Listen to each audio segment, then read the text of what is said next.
আসসালামু আলাইকুম, সবাই কেমন আছেন? আশা করি সবাই ভালো আছেন। আজকে আমরা নবম দশম শ্রেণীর হিসাব বিজ্ঞানে সপ্তম অধ্যায় খতিয়ান নিয়ে আলোচনা করব। খতিয়ানের ইংরেজি হচ্ছে লিজার। তার আগে একটা কথা হচ্ছে, আমাদের অবশ্যই খতিয়ান জানার আগে জাবেদা খুব পরিপূর্ণভাবে শিখতে হবে এবং জানতে হবে, কারণ জাবেদা থেকে খতিয়ান করা হয়।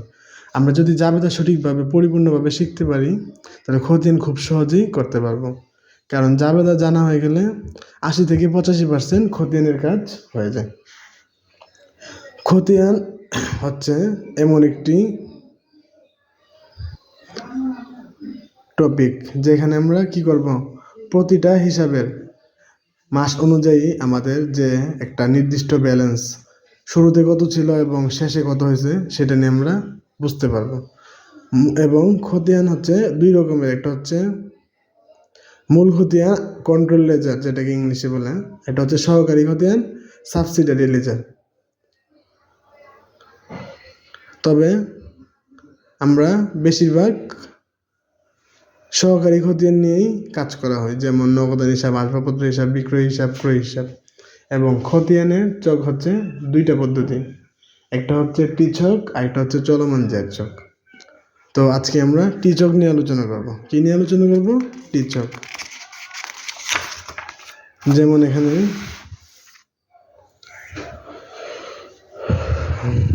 দেখতে পাচ্ছি আমাদের টি ছকের নমুনা ঘর দেওয়া আছে।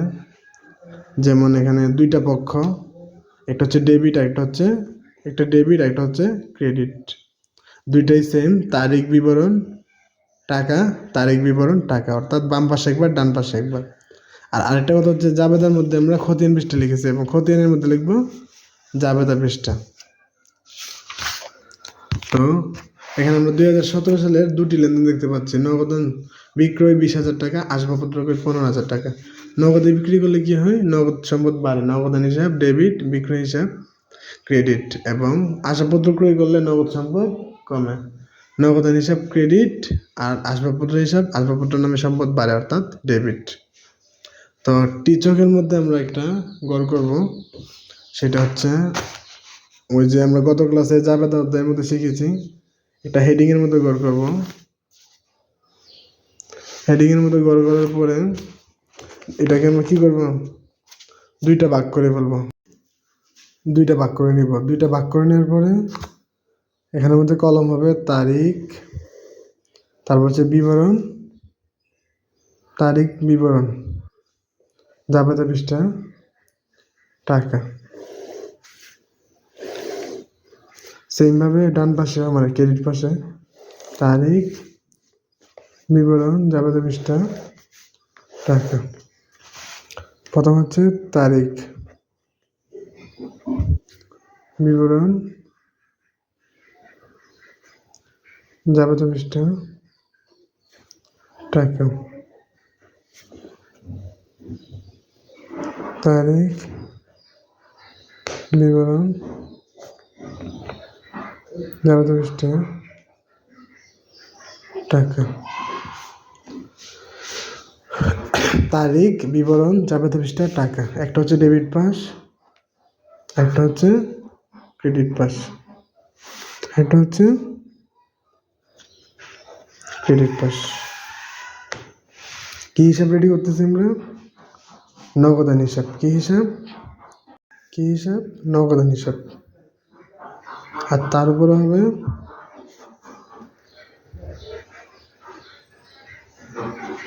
প্রতিষ্ঠানের নাম। এবং কি রেডি করতেছি? খতিয়ান। প্রতিষ্ঠানের নাম হচ্ছে কি, মনে করি একটা Jamal traders, Jamal traders, Jamal traders খতিয়ান নগদান হিসাব। তো প্রশ্নটা দেখে আসছি 2017 সালের মার্চের 3, 2017 সালের মার্চের 3, নগদান হিসাব ডেবিট, বিক্রয় হিসাব ক্রেডিট। এখানে আমাদের জাবেদা আছে, ভিতরে দেখে বলছি, পরীক্ষা দেওয়ার জাবেদা থাকবে না, আমাদের জাবেদা মনে মনে ধরে নিতে হবে। তাহলে রেডি করতেছি কি? নগদান হিসাব। যেই হিসাব রেডি করবো, আরেকটা কথা হচ্ছে, যেই হিসাব রেডি করবো সেই হিসাব কখনো বক্সে লেখা হবে না, এটা হচ্ছে একটা কৌশল। তাহলে এর বিপরীত হচ্ছে বিক্রয়, বিপরীত হচ্ছে বিক্রয়। নগদান যেহেতু ডেবিট, এই জন্য নগদান ডেবিট পাশে লিখছি। কত টাকা? 20,000 টাকা। এরপরে আসি মার্চের 10 তারিখ আসবাবপত্র ক্রয় করার কারণে 9 টাকা কমে গেছে, তার মানে ক্রেডিট পাশে মার্চের 10 তারিখ আসবাবপত্র হিসাব দিয়ে লিখবো। কি দিয়ে লিখবো? আসবাবপত্র হিসাব দিয়ে লিখবো। কত টাকা? 15,000 টাকা। 9 টাকা কমে গেছে। এখন আমাদের আর কোনো লেনদেন আপাতত নাই। তাহলে দুই পাশের পার্থক্য কত? একদিকে 20,000 আর একদিকে 15,000, তার মানে ক্রেডিট পাশে কম আছে। এই জন্য আমরা ব্যালেন্স শিটে কোন পাশে লিখবো? ক্রেডিট পাশে লিখবো। ব্যালেন্স শিটে কোন পাশে লিখবো? ক্রেডিট পাশে লিখবো। তাহলে মার্চের 31 তারিখ, মার্চ হচ্ছে কি 31 তারিখ, কত টাকা কম? 5,000 নাকি? হ্যাঁ, 5,000 টাকা কম। তাহলে 5,000 টাকা দেওয়ার কারণে আমাদের কি দুই পক্ষ 20,000 হয়ে গেছে। দুই পক্ষ 20,000 হয়ে গেছে। এই কাজটা আমরা একটু ভালো করে দেখবো, কারণ পরবর্তী অধ্যায় হচ্ছে নগদান বই। নগদান বই আমাদের এই ব্যালেন্স বিডি এবং ব্যালেন্স শিটের কাজ করতে হবে। সুতরাং খুব ভালো করে আমরা করবো কাজগুলো এবং শিখবো। ঘরগুলো প্রায় সেম, শুধু দুইটা এক্সট্রা করে ঘর আছে। যাই হোক, আমরা এখন খতিয়ান নিয়ে কাজ করি। তাহলে আমাদের 20,000 দিয়ে সমান হয়ে গেল। ব্যালেন্স শিটে 5,000 টাকা ক্রেডিট পাশে, ব্যালেন্স বিডি হয়ে যাবে ডেবিট পাশে 5,000 টাকা। ব্যালেন্স বিডি কত টাকা? 5,000 টাকা। মার্চের পরবর্তী বছর হচ্ছে মার্চের পরবর্তী মাস হচ্ছে কি এপ্রিল মাস। এপ্রিল মাসে হচ্ছে 1 তারিখ শুরুতে ডেবিট পাশে ব্যালেন্স বিডি কত টাকা? 5,000 টাকা। এবং এখন নিয়ে আসবো আমরা চলমান জের ছক। কি রে করবো?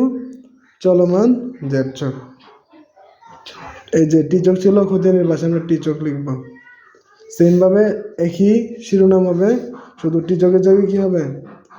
চলমান জের ছক। চলমান জের ছক। এখানে টাকার কলাম সেমই, যেমন এখানে টাকার কলাম 2টা হয়েছিল, এখানে টাকার কলাম হবে কয়টা?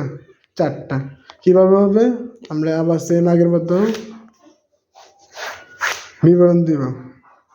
তারিখ, বিবরণ, জাবেদা পৃষ্ঠা একই রকম থাকবে টিচকের মতো। তারিখ, বিবরণ, জাবেদা পৃষ্ঠা। এখানে তারিখ, বিবরণ, জাবেদা পৃষ্ঠা।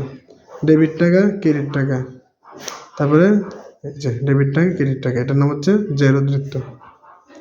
তারিখ, বিবরণ,